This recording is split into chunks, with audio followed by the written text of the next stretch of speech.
Yeah, this is a second video on the Electoral College, and I was a little frustrated. I didn't quite explain, I think, clearly and simply enough the first video, although largely, well, it's accurate as it can be with projections. But I'm using, now this is a different map, but it's similar to the other map. It's a little bit different coding system. They don't. Actually, what they do is they eliminate entirely toss-up states. So now here's and coming up is the other map that I used, which they have toss-up states, which, well, they got Virginia. Well, they're classifying Virginia as completely toss-up. Now you need 270 electoral votes to win the presidency. I keep forgetting to tell people that.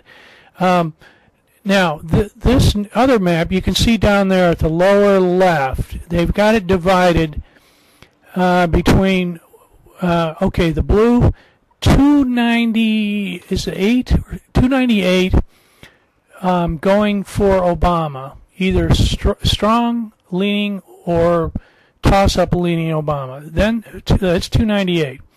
So remember, 270 is what you need to win. So in this one, Obama gets over the hump, let's say, by 20-some electoral votes. And McCain is losing by 30-some. Now, well, okay, let's go to the Midwest, where there are a lot of toss-up battleground states. They've got Michigan leaning Obama, Ohio, that's a really important one, leaning Obama, Pennsylvania leaning Obama, and then they've got Indiana leaning McCain. So that's a little bit different than the other ones. Now, and then they've got Virginia. Well, here we can sort of see that Virginia is leaning McCain, and North Carolina leaning McCain, which is also a little bit different than the other map. But let me wrap this one up. I don't want to. Okay, now I'll take numbers from yet another source.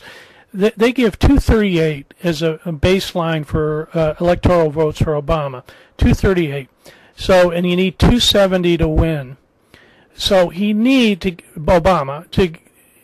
a few more states to get up to that 270. So I'm sort of down here counting state by state. Let's say Obama wins Michigan, that's 17 votes, electoral votes. Let's say he wins New Mexico, that's 5. Let's say he wins Colorado, that's 9 more votes. That brings Obama's total up to 269.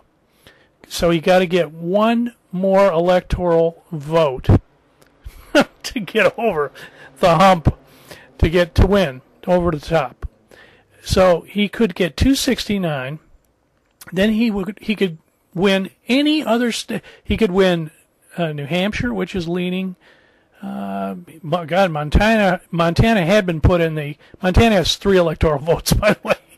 Montana could push him over the top. That would be the first time in history that would ever happen in a presidential Montana pushing the candidate over.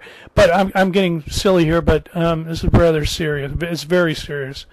Okay, so if New Hampshire goes. Well, what else? Indiana would put him over the top. Now, this is all assuming that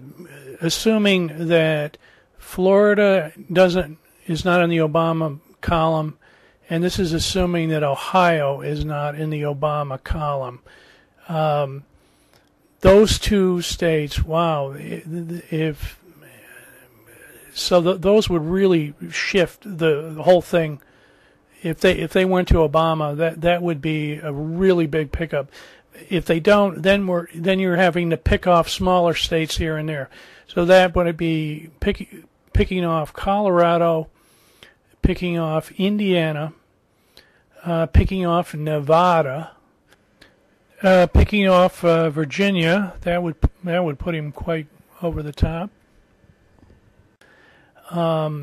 So there's a couple of different ways Obama could win, but let me just say it's still too close way, way too close for my comfort. And this should be really a blowout year. This really should be a blowout year for the Democrats. And it's not. And it's partly the weak Democrats who don't know how to really campaign that well and come up with a decent message. Yeah, and it's the corporate media that is afraid to criticize Bush and afraid to tell the truth about Iraq and Afghanistan and the war on terror. And it's also the American people who are just totally, most of the time, don't have any idea what is going on in either their government or the rest of the world. Well, I'm being cynical. Okay, a new map, a little bit different take on it. Oh, and there was a recent Gallup poll that said that Obama's leading nationwide by 3%. But that doesn't mean anything. That doesn't mean too much in terms of the Electoral College. It goes by state by state.